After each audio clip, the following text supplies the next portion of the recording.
All right. Hello, everybody.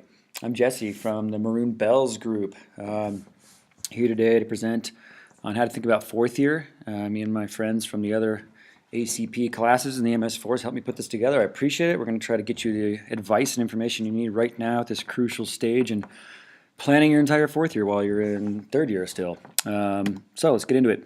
This slideshow is going to seem like it is too much information. That's because some of it is. But the tough part about scheduling fourth year is you kind of need to know a lot about fourth year before you can schedule it. That's kind of the tough part. You don't really know that much right now and you're being told to schedule it. That's a conundrum. So it's going to be a little bit too much information. But the main point of this slideshow is that you can use it a lot later on. You can revisit it. This will be like a data source. There's links in here. There's things you're going to revisit when you're looking at Step 2 CS, CK, interviews, all sorts of stuff. So the purpose of it is to be kind of a longitudinal tool, but in the short term to tell you, hey, here's what's ahead and here's how you can schedule. Cool? So as I was saying, how do you schedule fourth year when you don't understand it? We're going to try to help with that. But what you need to really acknowledge is that for the first time ever in your entire career as a doctor-to-be, your cohort, your classmates are going to have incredibly different paths. This isn't like third year where like, oh, I took surgery then medicine instead of medicine then surgery. No, they're going to take completely different courses, completely different aways, completely different sub-Is. And so you can't really advise each other anymore. You can share experiences, but if someone did something doesn't mean you should, and if someone's not doing something, it doesn't mean you shouldn't. You need to be talking to people within your field. That includes MS4 advisors, and that's what I want to help set up here, is specifically MS4s that went through your specialty, and be talking to them, turn them into a new buddy. I'll talk about that at the end, and get longitudinal advice. All right. So again, if you are talking to people that are not going on your same path and your same specialty, it'll be not helpful advice a lot of the time. Sometimes it'll contradict what you're doing, and it could be just bad. So best to advise within the field. So this slideshow, our big takeaways, we're going to talk about these big things that happen to you in your fourth year. These big step 2 tests, the sub-Is and aways, what to think about with those, what you're doing right now with this Oasis lottery. If you're going into this undecided, how to maybe approach that. We're going to talk about that. Residency application, yes, we're going to talk about that a little bit because you kind of need to understand it because you're kind of spending this summer ramping up to it by getting letters of rec and personal statements. You need to know how to schedule your summer so you can allow for these things to ramp up for this. We're not going to get into the nuances of this, but we will mention it because this is what you're headed towards in the next 4 months after you finish your fourth year. We'll touch a little bit on interviews. We'll do a separate slideshow this summer for nuanced interview questions. Do not get too involved in that right now. We're mainly just talking about timing so you can schedule. MSA stuff, and then how you think about vacation because you need one. All right, this is a great document, guys. This has been developed over many years by former ACP leadership, reviewed each year. This document has a whole bunch of information per specialty, and it's really useful right now because it outlines every single elective that was done per specialty. For a fourth-year student going into emergency medicine, what electives did they do? Percentage basis, really good hard data. It also has interviews per specialty with doctors in each field and what they think of aways, sub-Is, things like that, their advice. It has general advice on aways and sub-Is per specialty.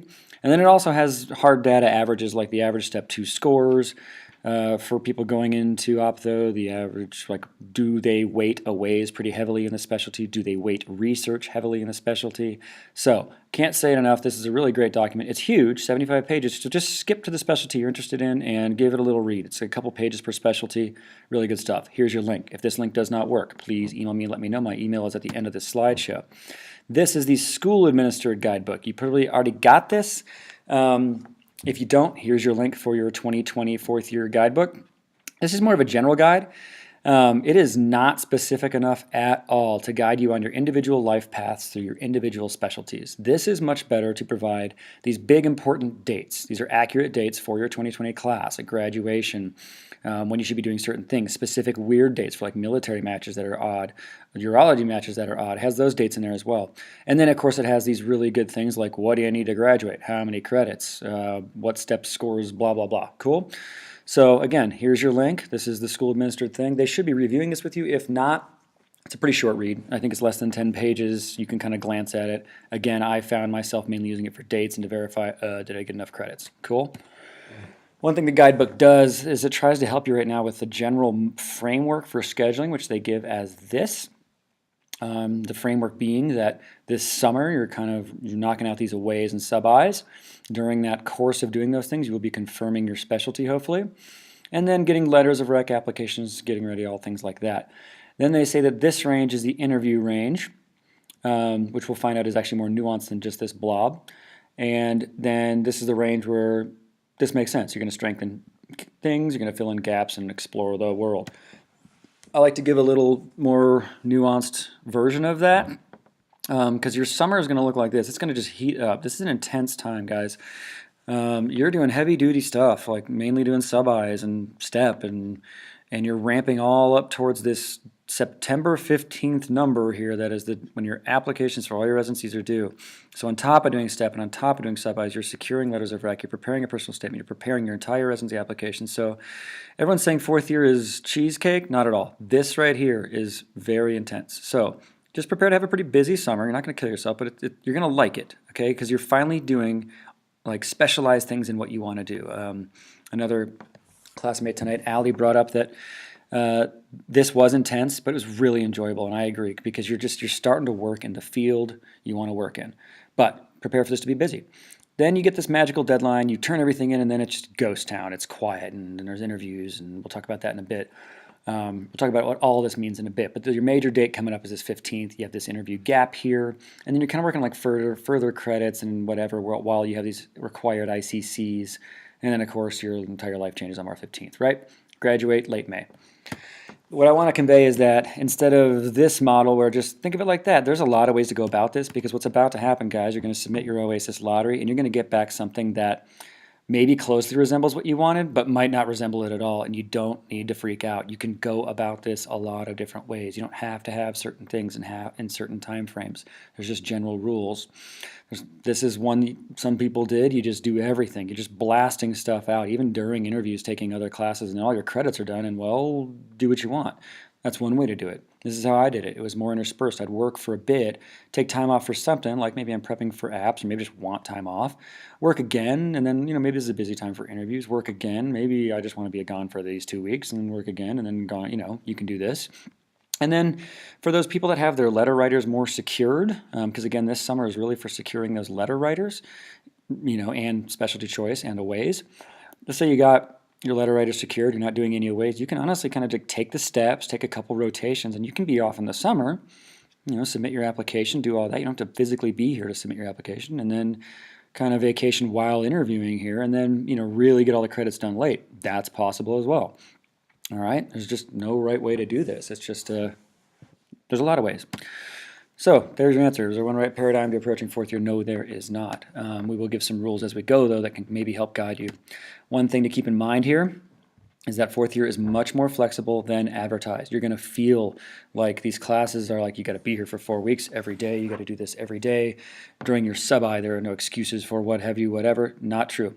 Everything in fourth year is built to be flexible because you're expected to be tending to other responsibilities, interviews, life, what have you, prepping to move, who knows. They're all flexible. So when you email your courses, which you can do, and I'll show you how in a bit, and say, I've got this thing, I got this interview, I got whatever, you can punch holes in these schedules much more than any other schedule in the year. That includes third year. All right, so keep this in mind. It's going to come across as hardline. It is not. We had some generally agreed rules. It's hard to give you something that covers every specialty because, again, every specialty is different. I am going into anesthesia. I can advise only on certain things in any other field. But generally amongst the MS4s, we seem to agree that taking step 2 CK earlier is good. It's very similar to your shelves. So the closer you are to third year, the better. Get it out of the way. Also, some residency programs like to have this score on your application, so getting it done earlier helps with that. We like to say give yourself the month off prior. You might hear advice like, oh, you only need a week, you need 2 days. I don't agree with that. I don't think we agreed with that. I think the shortest time we spoke about was maybe 2 weeks, and then the longest being about 4 weeks. But it's nice to give yourself the month. You can kind of think about things. You can give yourself time to study. There's a rumor that step 2 CK is easier. I'll talk about that in a minute. It is not. Well, it can be. I'll talk about it. CS, the school is going to give you a deadline for taking CS by October 31st. We say December 1st because sometimes you're going to go to schedule it because and I'm sure maybe some of you experienced this step one, all the dates fill up really quick and they say, take it by October 31st, and there's no dates till November because it filled up already. Don't freak out, take it in November, you'll be fine. The reason we say December 1st at the latest is because after this date, it gets a little hairy with getting these scores back in time. These CS scores can take way too long, sometimes up to 3 months. And if you're taking this in mid-December and you're not getting it back till mid-February, you're looking at programs not matching you because they don't have your CS dates. They don't have your CS grades, I apologize. So this is why we say December 1st. And I'll talk about that more in a moment. The summer, we agree it's important for confirming your specialty, getting your letters of rec secured, and AWAYS. Notice I did not say sub-Is, and I'll talk about that in a bit. If your top choice is another region of the country, another program specifically outside of Colorado, or your specialty demands it, you really need to consider an AWAY. If your field says, we don't really emphasize AWAYS, cool, but if you want to go to another region specifically, again, and another program, really do consider an AWAY there. Applications and interviews, again, these are going to vary greatly. You can't talk to classmates in different fields to get a lot of good advice about your path. Get an MS4 advisor, we'll talk about that at the end, and of course, give yourself a vacation. OASIS Lottery, this is where you're at right now, guys. So this one system now handles all your scheduling and evals. It used to be New Innovations and whatever, but now it's for both. This lottery you're about to go through, this is not the end-all be-all. This is a wish list. You're going to get some of it. You're not going to get all of it. But what you need to know, guys, is that it is rolling after that. It is not like third year where you're locked in. After you do your lottery, you get a schedule back. Every class, the entire rest of the year, you can drop, add throughout the year. All they ask is that you give 1 month notice before dropping a class. But it's rolling. I just got a class yesterday that's starting in a month, and I dropped one 2 months from now. It keeps going all the way through the year, okay? So when you get your thing back, it's not the end-all be-all. This is something that needs to be said. Don't be greedy. You might get a lot of classes and what have you. If you see a class down the road that you don't think you're going to take, don't hold on to it. Drop it. There are wait lists on a lot of these classes in fourth year that you're about to see this. And if you're on it and you're holding a spot and you don't think you're going to go, you really don't think you're going to go, drop it. If you think you're going to go, of course, hold a spot. But be really on top of dropping classes you're not going to take, guys, especially in here when people are really trying to get the credits they want. They're trying to fill in the gaps of knowledge they have. And you forgot that back in this April, you scheduled something for next March and you're not really that enthused about it, but you're blocking a spot and there's a wait list behind it. Not fair. So drop it if you're not going to take it. Dig it? All right. And then let's say this doesn't pan out, this lottery, or as you're going, even with the rolling schedule, you're not able to get into these classes, start emailing people. The school will really help you get into things. I say course director here. I'll show you in the next slide what that means. But you're in general just going to want to start emailing people saying, hey, I didn't get this course. I really want this course. I feel like I'll round out my education. The school will work with you. They'll help. And then again, I'm sure they told you this, but you can submit as many and as few permutations as you like. I'm sorry, I can't access the lottery system because we've already gone through it, so I can't show you step by step. If you would like individual help, email your MS4 immediately at the end of this slideshow. Here's your link to your OASIS. So helpful stuff inside OASIS. This is the most useful thing is when you click on the class, and this is whether you're in the class, not in the class, whatever. This is where you get the contact information for the person that knows the most about the class. So therefore, this is the person you're going to be saying, I want to take your class in 3 months, but I'm going to be gone for like a week, or I want to take your class in November, but I think I might be leaving for interviews like 3 or 4 to 5 times. You email them and you ask them these questions and you talk to them and they tell you everything. And again, a lot of them are going to come back and be like, we can work with that. We'll make that work. That's totally fine. But then again, of course, there's general course questions. They have a course description here, but they can help, all right? And you'll use these a lot throughout the year. This is not just a right now OASIS thing. You use this to really move things around, to benefit your crazy schedule in fourth year by talking to these people. Cool? And then once you finish your OASIS scheduling, it's going to just plug in just like this. Here's your third year. It just flows right into your fourth year and looks just like that. If you're waitlisted, it'll say it over here, and then you can click on things to kind of work on getting unwaitlisted. You'll be waitlisted for the same course multiple times. And so you'll see it just like that. Either way, your schedule will just flow right into your third right there. Credits. You need 64 to graduate. 1 week equals 2 credits. Where this gets kind of wonky is longitudinal courses don't take up a certain amount of credits. They kind of just go throughout the year, these guys here. And so they don't really equate to like that's how many weeks you worked because you'll go 1 night, 2 weeks later you go another night, that kind of thing. But in general, these main things you're looking at, 1 week is 2 credits, you need 64. You're automatically going to get 8 in these 2 ICCs you're going to do next year. 8 must be in the form of a sub-I. And things that are sub-Is are listed as sub-Is on here. They say sub-I, like that right there. And something to note, we kind of found out tonight talking, some aways count as sub-Is, but most don't. So you want to ask your school and the aways, because sometimes the away is all in one. You did a sub-A and away in one, which is especially true for the local hospitals here in Denver if you're working at those, and then some it's just not. But the rule kind of what we found is most don't. An away is not the equivalent of a CU mandated sub-I, so you're probably going to have to do both, all right? Either way, you want to ask, because it could be balled into one. And the rest is up to you guys, 48 credits. Live your life, learn what you want. That's what's so great about fourth year. You learn whatever you want. Best way to kind of figure out what to do with these 48 credits, talk to the MS4, your MS4 advisor, which again, we're going to get to at the end of this, a new MS4 buddy in your specialty, and they'll help a lot. And then again, these are longitudinal credits. We'll talk more about those at the end. Kind of things that kind of trickle on throughout the year, really cool opportunities to kind of stay engaged but not be involved in something for 4-week blocks. Nice way to kind of break things up too. So we're going to talk about Step 2 CK. It's 9 hours long, 1 hour longer than Step 1. You have 40 more questions on average than Step 1, max of 318. There's shorter and fewer breaks than Step 1 because these 9 hours are kind of cramming it in there the same. And so the thing to note is that you still have an hour spread over 9 hours for break, where in Step 1 you had an hour spread over 8 hours for break. So I found myself, where I would take a break in between every block or every other block. I'd have to do 2 blocks in a row break, 2 blocks in a row break. So it's a little more intense for that respect. What you need to know about it is very similar to the shelves you just took. The third year is built to be the precursor to the exam, and so in a lot of ways the content is exactly the same. That's why we say take it closer to finishing third year, right?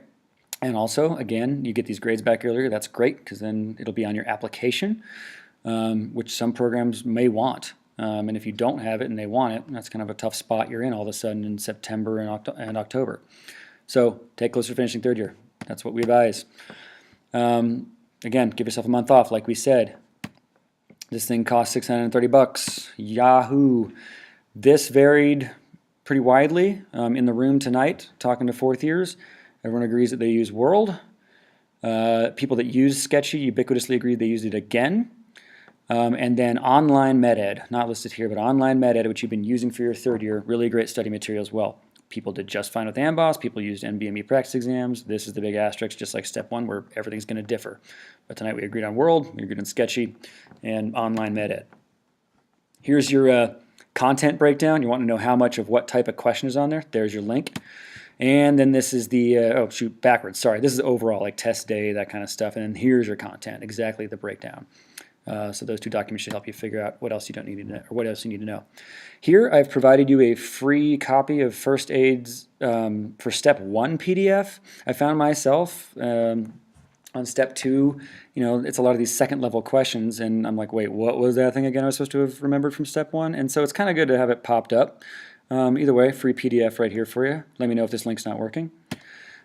Step 2 CS. Okay, so this is the clinical skills exam. So you're going to be acting like a doctor room by room. This is again about the same length as CK, 8 to 9 hours. It's a little more variable. You're going to be doing 12 patient encounters, guys. Just like this is a testing center. You go from room to room to room to room, and you see patients. You do about 3 patients, take a break, 3 patients have lunch, 3 patients take a break, that kind of thing. These patient encounters pretty much break down the same way. You walk in, you say hi, you do your HPI, what's going on, review of systems, a basic physical exam, you talk about the plan. You don't do any of the plan, you just talk about it, you leave the room and you sit at one of these little stations right here and you write your note. And your note's pretty basic.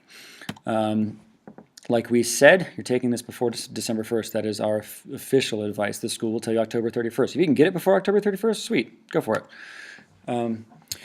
The prep time for this, unlike CK, where we like to say a month just to give yourself plenty of time to prepare for a very big exam, this one can be very subjective. In the room tonight, the fourth years, the most that anyone studied was 2 days, and the least that anyone studied was none at all, just showed up. But I have spoken to people in the fourth years that had to do about a month of study for CS because English was not their first language. They had a lot of problem with maybe general conversational skills or differential diagnoses, basic differential diagnoses, guys. This is not like, complicated malnutrition errors, whatever. It's basic. It's mainly if language is an issue and conversational skills are an issue that you'd need to plan any more time than a couple days, 2, 3 days. So that's why we're not saying like block off a month for CS. We're saying just kind of take it if English is not your first language and this is challenging, or you're having a tough time with like general stuff. You might consider scheduling more time for yourself right now in Oasis, all right? You have to pass this in order to match and to graduate. Pass rate on this is 95%. CU is higher than this. Because again, like this 5%, guys, it really does boil down a lot to like, it's the language barrier can be a problem. All right, you're going to do fine on this, mainly because CU preps you very well. I'll talk about that in a moment. Unlike CK, where you can test at any Prometric center, you have to take this in these 5 cities. This is a list of the testing centers, their locations, and their descriptions. So you will be traveling for this exam. There is not one in Denver.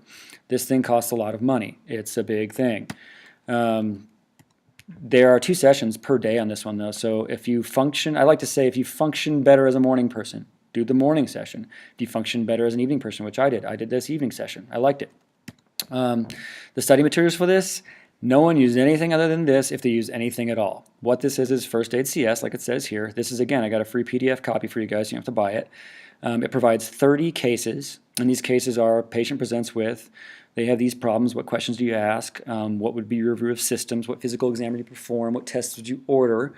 A good way to go through this is with a buddy. One person acts like the patient and holds the book, the other one is you coming in the room and asking the questions and working through the case. Very good tool. If you do all 30 of these cases, you are more than prepared.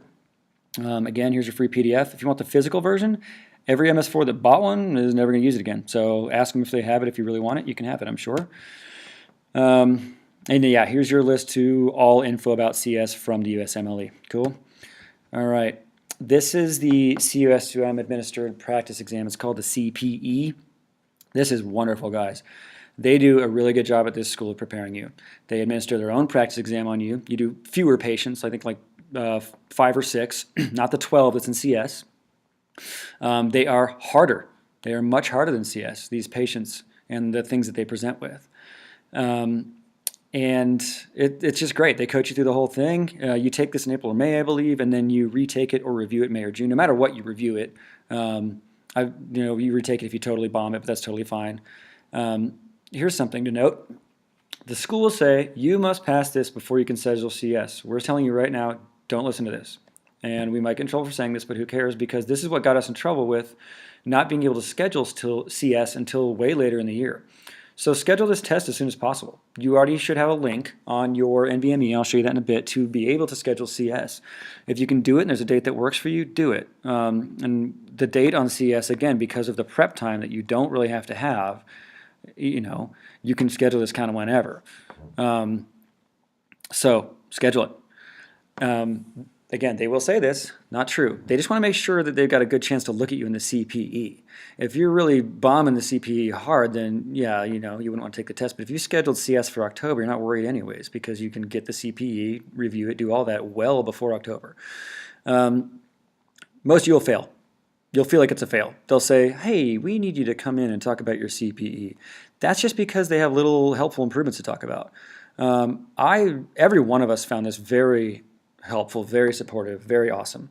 I think Dr. Ecker was running it for us, and it was just like, hey, maybe do this better. Hey, what were you thinking here? Hey, this, that, the other. Awesome. You rock these things and you're good to go. And you are after you leave this meeting. Listen to their feedback. Incorporate it. And then again, use that First Aid CS book. If you really want to practice all 30, I think I only did like 10. If you want to do all 30 and you incorporate their feedback, you're going to be totally fine. CS is in the past. Here's how you register. There's your link. It's the same site you register for step 1. These 2 guys will show up here.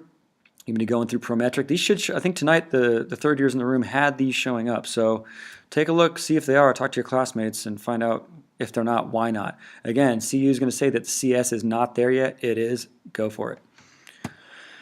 So what do you need to know now? Schedule time off before step 2. CK. Do it. Get CK done early. Schedule that time. You won't need this time off before step 2 CS. Do it whenever, but do it before December 1st. You will have the CUSOM prep exam, so that's going to happen. You will get more information for that. But again, you can register for CS, not after passing. This is wrong. Don't listen to that. You can register now, all right? And then, like we say, get it done by these time frames, all right? That's what you need to know now. Sub-I. Yes, you have to do a sub-I with CU or a sub-I in general to graduate from CU. This phrase, aways are sub-Is, not necessarily true with some aways. You have to verify this again, right? Some aways are, especially if they're local in Denver, like a St. Joe's or a St. Anthony's, can be a CU sub-I, and other aways, other parts of the country, may not be a CU sub-I so you'll be finding yourself doing both. Not a big deal, however, because doing a sub-I at CU is a great way to start your aways if you're going to do aways. Sub-I here first, really get your bearings, learn some ropes, and then go do an away and be really impressive to everybody. You only got to do one. Some people asked, should I do more sub-Is? Do you do more sub-Is? This is totally subjective, guys. You don't have to do more than one. I did. Another MS4 in the room did, because we thought the sub-Is were really great educational opportunities. It's when you act the most like an intern, and so you just learn so much. They're exhausting. They beat you into the ground. This is very tiring. But if you do 2 sub-Is, you learn more for it. So have at it. Another 8 credits too.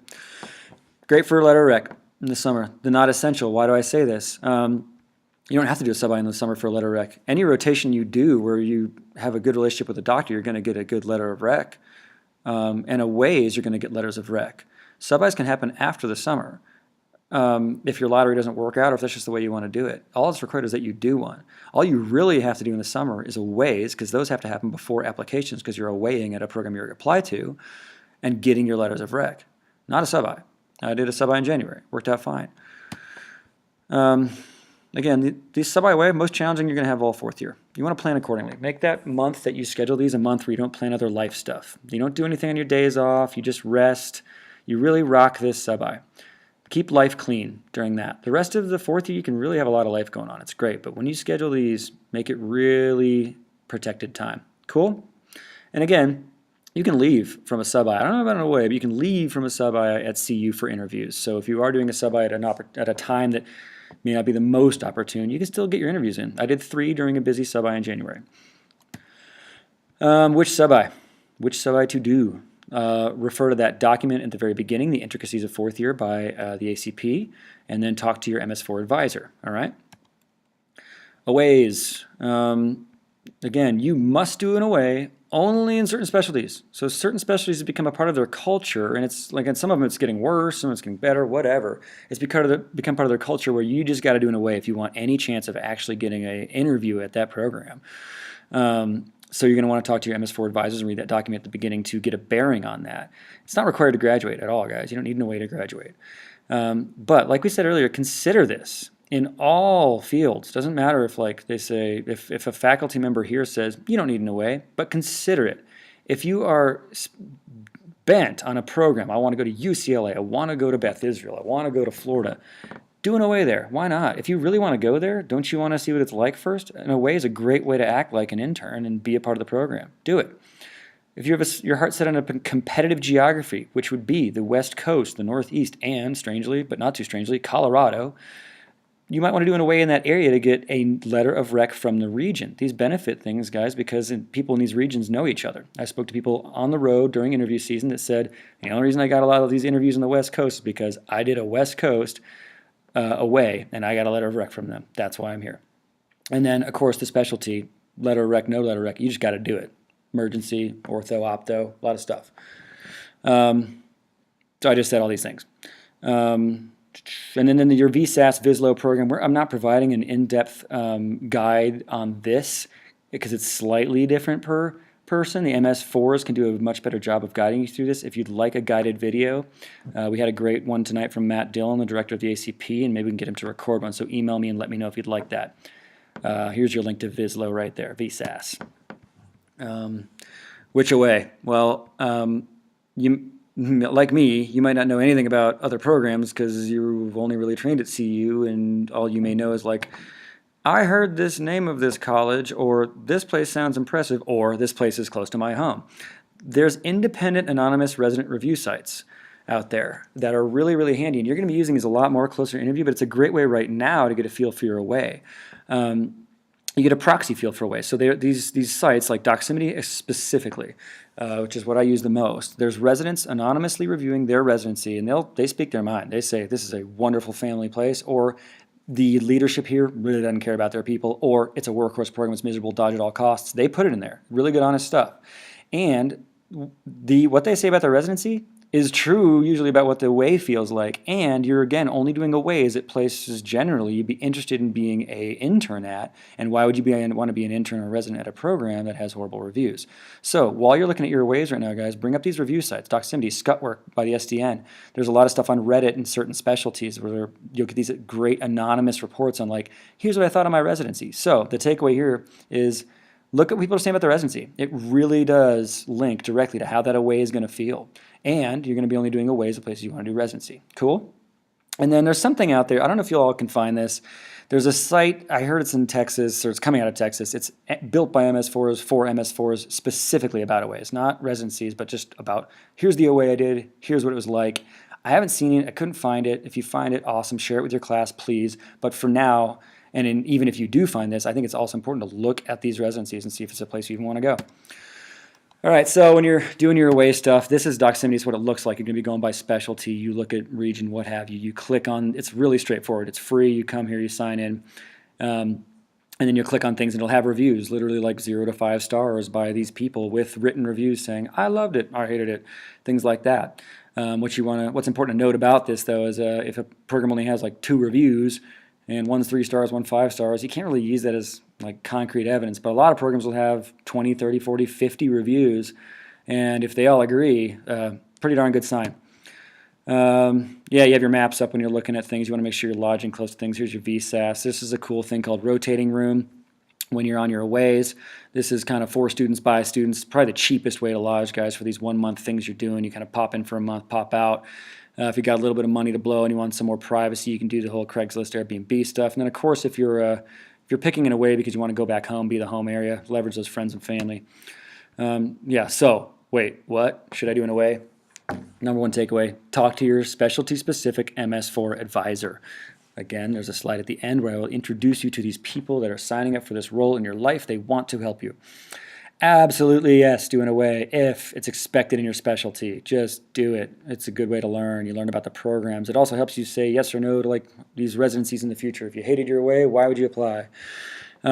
Specific program, I think it's a heck of a yes, even if you're going into a field where it's not emphasized. Like you really want to go to that program, just do an away. Introduce yourself and make interview time so much easier. And then again, these competitive geographies we talked about. You're going to hear don't do an away if you'll worsen your chances. And that's kind of the school will say that sometimes it has their bets to be like, I don't know if you're going to suck. Because if you go to an away and you don't really perform and you're kind of lazy about it, you actually did make your chances worse than baseline to get an interview, you know? So, but I don't think that's anybody, I haven't ever heard of that. It's really, really rare. Most people, all you third years, you're working your butts off. You're really skilled people. You're going to do fine. This is just why you'll hear it. Yeah, and then if despite all the advice we're giving here, people in the specialty, your MS4 advisor, everyone's like across the board saying like absolutely not, don't do it. Because again, I'm only speaking from my experience and the people we had in the room tonight. There might be fields where it's like that's not even a part of our culture at all. Then don't. Cool. And then, you know, right now, guys, you have these must-have programs. I gotta go here. I gotta go here. That's how I felt too. That's gonna change. After you do your interviews, you're gonna realize it's a big world out there, and you're like, you'd be happy with a lot more places than you thought. So, while we say if you have a specific program in mind, yeah, but that program being the one and only place you want to go, almost guaranteed that's going to change up, or at least become more okay to be anywhere in your top 5. All right, just keep that in mind. Applications. Why are we talking about this? Due September 15th. We're talking about this because the letters are rec, guys. This summer is a big time for that. I think depending on the specialty, it's anywhere from 3 to 4 that you're required to get. Most departments at CU write you a department letter. That's happening regardless. They've known you, they know about you, they can write a good letter. This letter, it counts as 1. So then you're only left with having to get 2 to 3 as a bare minimum.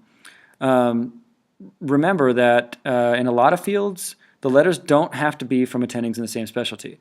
For instance, I'm applying into anesthesia. I had to have 1 from anesthesia, 1 from the department, and then the other one could come from anywhere. So I used an internal medicine doctor, lovely internal medicine doctor, who I know very well over all these years, to write me a good letter. Because more than a 1-month sub-I in 4th year, he's known me for a very long time and wrote a much better letter. So I went that route. I advise that.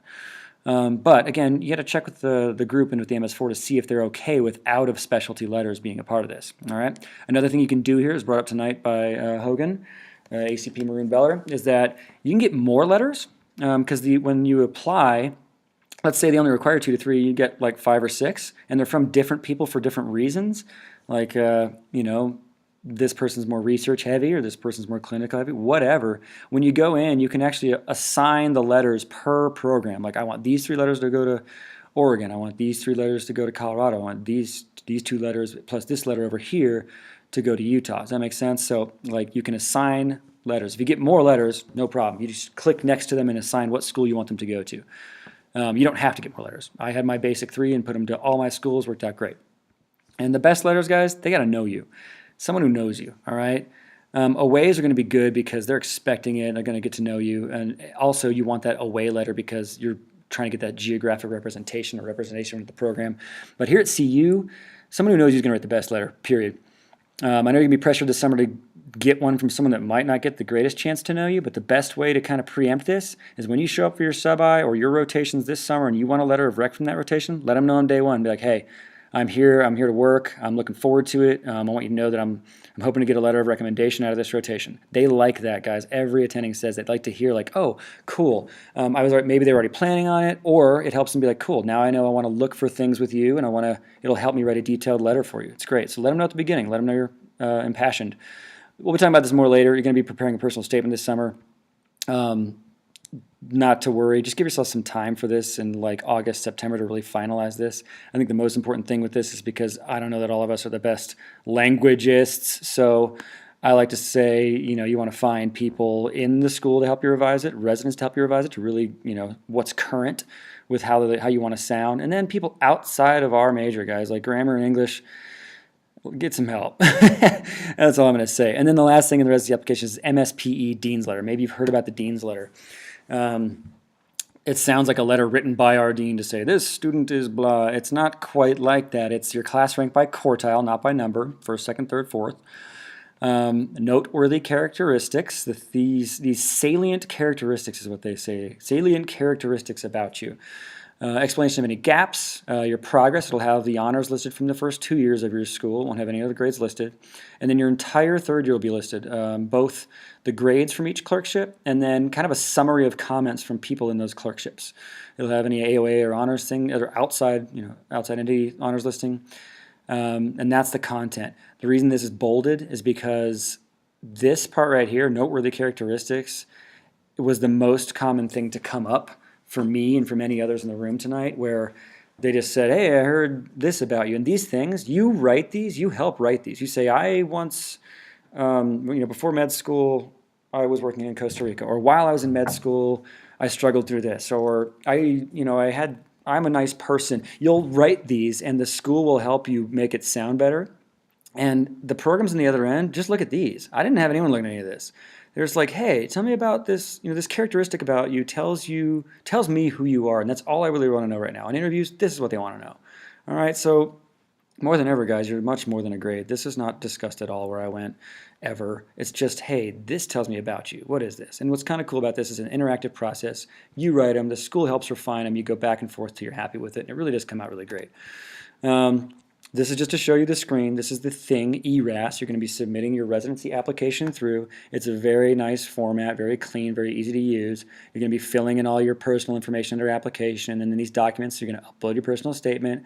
Your letters of recommendation are going to be auto-uploaded by the people you've chosen as your letter writers, and then additional stuff. And then you can link those directly to the programs you apply to, and then the applicant programs come back through your message center later on to say whatever they want to say, an invitation, some information, what have you. Cool?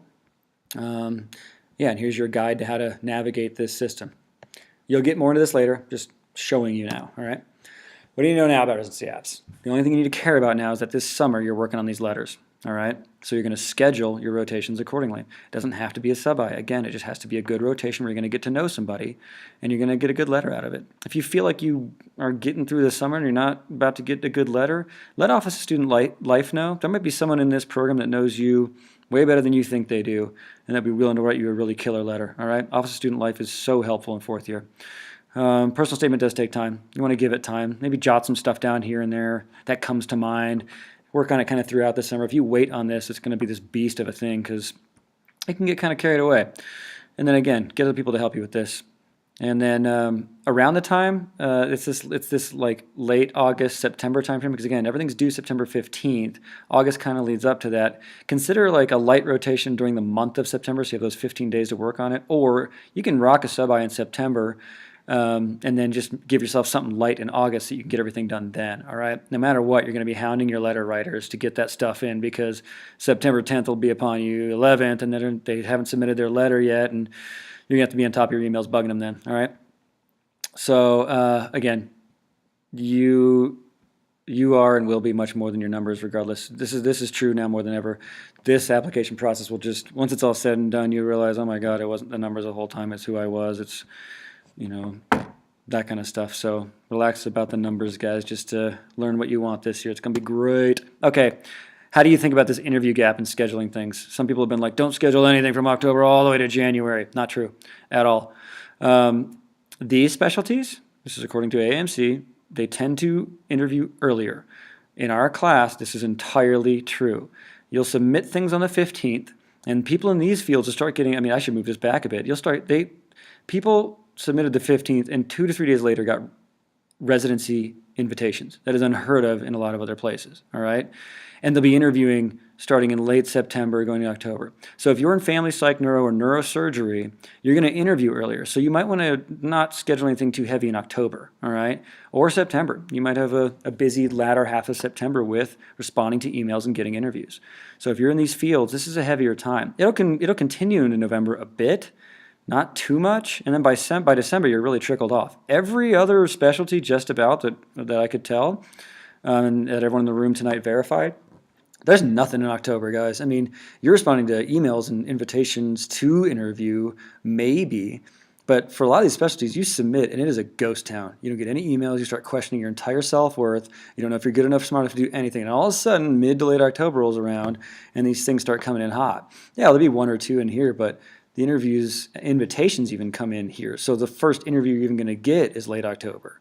So a lot of programs start picking up in late October. That means you can do a rotation in October, guys. It can even be a sub-I if you're in these other fields, most likely. Because even if someone shows up here and says, hey, we want to interview you, you can schedule it over here. These blobs represent when the interviews are scheduled by program.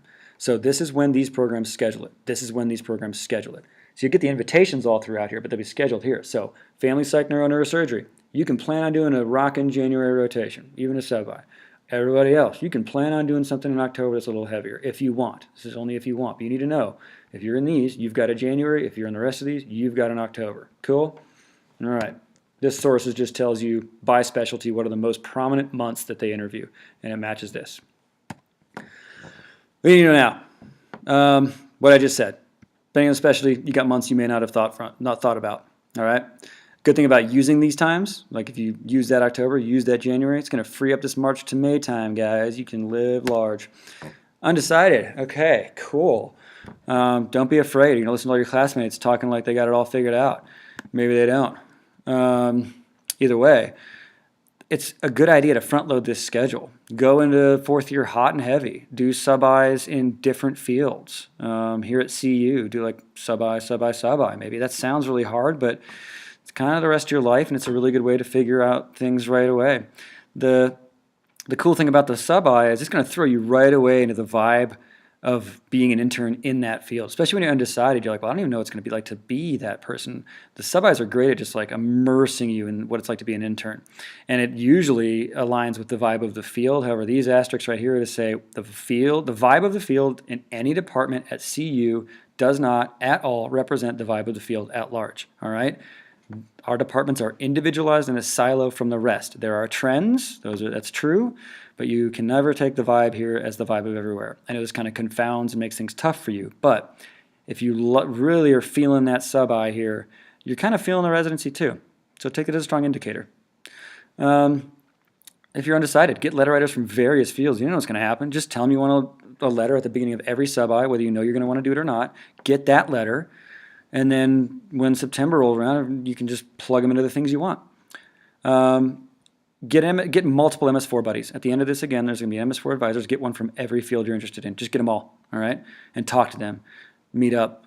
This made a big difference for me because I met up, got coffee with a gentleman, and I was undecided about things, and he made it very clear, and ever since then I never looked back. Okay, so meet with them, see why they chose it. Maybe it'll help. Some people in our class are undecided, just went straight for the Master's of Public Health. Took a year off to get that extra degree, which is really, really valuable for understanding medicine as a whole. And then during that year, it helps you refine what you wanted to do. It's great. You can also take a year off. They don't tell you this, but you can pursue other life opportunities, things you got to deal with in your life. You want to learn another language. A good friend of mine went and did that for a year. Other stuff you want to pursue. Cool. You can do all these things. So here's example schedules, guys. This is like kind of a front-loaded schedule. I like this one a lot. We're right out the gates. You take May off and take STIP, CK at the end of it. Boom, done. Joyous, gone forever. And then rock your sub-Is, aways, whatever you need to do. If you're doing aways, this is a good time to bang them out. Get those letters of rec. These are great letter of rec times here. And then August, you're kind of thinking back across all whatever you've experienced here and prior. Again, letter writers can come from any time. Solidify them. And then September, kind of a light rotation. If you've been rocking it all summer, you want a light rotation here to give yourself time to really get your application lined up. If you had a lax August, you can get your application done here and rock a sub-I in September. Maybe drop CS in there if you're doing a light rotation. In October, November, this is just kind of loose advice. The MSA off time, you can schedule that as an elective. It gives you credit, and you can just be off and kind of work on your MSA. For people that are really involved in research, this is a great time to do it. You do your research, you take off for interviews, you come back to your research. For people doing a lot more bench work and work-intensive stuff, great time to schedule your MSA. As in, don't schedule anything, and you'll schedule the MSA elective. And I'll show you how to do that in a bit. December, there's only 2 weeks in the beginning, and then you get the second 2 weeks for break. No interviews, nothing over that break. So the first 2 weeks of December are the only time for class. You can do a 2-week elective there if you want, or just keep being off. And then, if you front load it like this, naturally you're going to be more off here. If you want to be, you can go crazy and get 80, 90 credits if you want. I don't recommend it because you're getting ready to start a period of your life where you're not going to get these kind of vacation opportunities anymore. Intermittent, this is more what I did, where you kind of start out, you end up with a light rotation. You can take off, again, you can just take off, and there's no need if you feel like you've got letter writers that are already in place, things like that. Take a whole month off right before September, just bang out CK and CS back to back while you work on your application of letter writers. It's just kind of jumbled. You can see it's kind of like all over the place. You can be off here, but then, you might be doing more rotations than you want in this time frame, but so be it. If you needed that time off this summer, you can take the intermittent approach, kind of popping in and out of heavy-duty stuff, right? You can even do sub-Is all the way at the very end just to fulfill the requirement. Let's say you've already got your letters, you've already know what you want to do, but this is just like right before you become a doctor in May. You want your last blast at having a stethoscope doing medicine, plop your sub-I there. Useful. Late. So I don't know. We were kind of talking about this, like maybe you already know your letter writers and you don't need this summer to solidify anything. All sorts of stuff. Maybe you're rocking away if that's what you're wanting to do. But this late means like you're doing all the heavy stuff down here. And emails of rec meaning in January, whatever you're doing in January, this is when all the end of January, beginning of February, this is when all the committees are meeting at the residencies to make up their mind about you. So if you're around in a sub-I or in any kind of thing, and you get the people from this thing to start emailing programs around that time to say, hey, just a reminder, this guy or girl is a really strong person. You can do like these emails of rec late in the game after you've already got your letters of rec in. Kind of a cool thing. This is only if you really need to do this. It's kind of nice to get everything out of the way so you can relax at the end, but this is just to say that it's totally possible. There's no cutoff on when sub-Is can happen, all right? And for those that are undecided, again, as mentioned, kind of recommend really hitting it hard. Sorry, it's going to be a little rough. That versus the other opportunities like taking time off from a PH or changing your life course altogether. But if you're going to go for it, try to get those sub-Is in multiple fields right out the gates or heavy rotations. Because sometimes the sub-Is don't really align with maybe I want to be something that's doesn't have a sub-I. We'll do a rotation in it, knock them out back to back. And again, at the beginning of each one of these, solidify that you want a letter writer, all right? And get a letter from everything because you don't know what you're going to want when it comes time to apply. You might have completely changed your mind, then you're going to wish you'd gotten those letters, and it's best to get them fresh when they really know you well. All right? So it's more like a front-loaded schedule, but notice CK is not even right here. It's just get into it. you can get CK out of the way here. The only problem with that is if they wanted it on the app, they're not going to get that CK score back till November. So talk to the people doing this sub-Is and be like, hey, how important is it that I have CK on my application? If it's super important that the grade needs to be on the application, you might just move one of these sub-Is down to August and move CK up. But if it's not, go for this, all right? And again, here we are being off late. Which electives specifically should you take? We don't have time to get into this because it's way too crazy and wide. Again, your schedule is going to be so different from your classmates, incredibly different. So you're going to ask your MS4 and you're going to look at this document. This is how you're going to approach this right now in the short term. Yeah, you're deciding this by Friday in a way, but again, this Friday when the lottery closes, that's not the end all be all. You can keep a rolling schedule going and keep signing up for things, so it's good to know. Maybe you schedule something in the lottery that you shouldn't have. You can get rid of it and get something cooler, better suited. Cool? This is what that document looks like, the ACP intricacies of fourth year document, just for an example, like people in emergency medicine, here's the hard data. These are the electives they took, This is what they did take. What it doesn't tell you is what they thought of them. 83% took cardiac diagnostics. Maybe they hated it. They didn't. I love that class. But maybe they didn't like this. Maybe they love this. This one right here doesn't even exist anymore. So it's good to talk to your fourth year advisor now about that. And here's your little away percentage too. Now it's, I think, even higher in EM in the 90s. Yeah, like it says, some classes on this list may not be there, and some classes that you are being offered right now, we don't even know about. So that's kind of tough for us to advise on. Here's some easy, fun, and informative credits. I'll allow you guys to kind of glance at these and read the descriptions on Oasis, but we're talking about these tonight. A lot of these came up. They fit into everything, very flexible with taking time off. You can even take this one I'm taking this one from Asia coming up. Good to go. Longitudinal credits, these are kind of things that just kind of pop in throughout the year if you kind of like these sort of things. This is what we're doing. I'm one of these, physician as advisor, the ACP leadership. It's kind of cool. We get to advise and do things like this. People that specifically want to teach can do this. You can specifically tutor. And then there's this. Everyone should do this. Just get these credits, all right? It's 8 free credits. It's for you to work on your MSA. You can pop these whenever you want. They don't have to be scheduled at a certain time because it's just credits. Just schedule it. There you go. And then if you want to keep precepting, these are another easy way to get another 8 credits right here. You can keep precepting with your preceptor. Maybe this is how you want to get your letter of rec. It's just like you switch preceptors again in fourth year to someone that you like even more. And then keep precepting, and there's your letter. Didn't have to be a sub-I, all right? Main takeaway here, guys.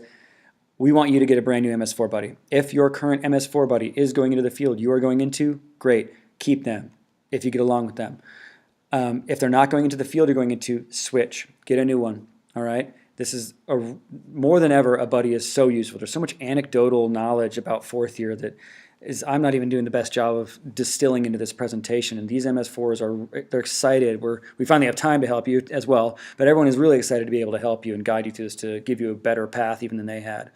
And again, you're going to use them heavily now. You're going to use them again in May when you're talking about other things. In August when it's like, oh my God, applications are coming. In October when it's like, how do I even interview? What am I doing? What clothes do I wear? How do I travel? You're going to use them. It's going to be great. And yeah, you can find people in the ACP. If you're in an interest group, ortho interest group, opto interest group, derm interest group, the great MS4 opportunities in there to latch on and get a buddy officially there. And then here, if you don't really know people, these are a custom curated list that myself and the other MS4s put together, people that are excited to help you in this position. Everyone here is awaiting your email. Most of them offered their phone numbers. However, I'll allow you guys to do that because you can have a real-time conversation. So you see this, anything here, and again, if you're undecided, get multiples and be like, hey, can I meet with you? Can I talk to you? Can you advise me on this? Get them all. I know there's a lot that aren't listed here, guys. We have pretty much everyone represented in fourth year except for, I think, ENT, and so we can get someone for you to link up with if you are interested. This is not mandatory. It's just if you're interested, we will find one for you, all right? And again, like if you have an interest group, grab an MS4. And if you're looking for an interest group and you're not sure, your class 2020 preses know all of them, and so they'll link you up with them if you want to start into a new interest group in fourth year, which can be pretty helpful. Things you're not told. CS scores take a long time to get back. We already talked about that. Most fourth year classes are okay with you leaving in interviews, including sub-Is. We talked a little bit about that. It's expected that any student showing up in a summer month on any class or any away is more novice than students in winter. This is the same thing you just experienced in third year, where at the beginning of third year, you're expected to know a lot less than the end of third year. And so the rotations kind of treat you accordingly. So don't be scared when you're showing up for a sub-I right out the gates in May, they know you're coming in as a fresh fourth year, all right? So it's going to be all right. And then for you undecided folks, it's okay to take time to figure this out in or out of school. This is the rest of your life. You really want to know what you're doing. Some people in our class they're like going to get the MD and go into consulting. Some are just going to go to real estate. Some are going to get the general provider. They're just, I'm not saying don't be a doctor, but like just follow your heart is what I'm saying. And mainly you're going to be completely fine. This message may not be delivered enough. You're going to be completely fine. You're much more than a number, a rank, all these things you're kind of made to believe that you are. This will really ring true the further you get into interview season. You're like, wow, no one really did care about the things I thought they did. All right, and the reason we didn't get too much into the nuances of how to interview and how to sign up for things and who you should interview with and how you should interview and all these things is because we're going to do a separate presentation for you. That's it for now.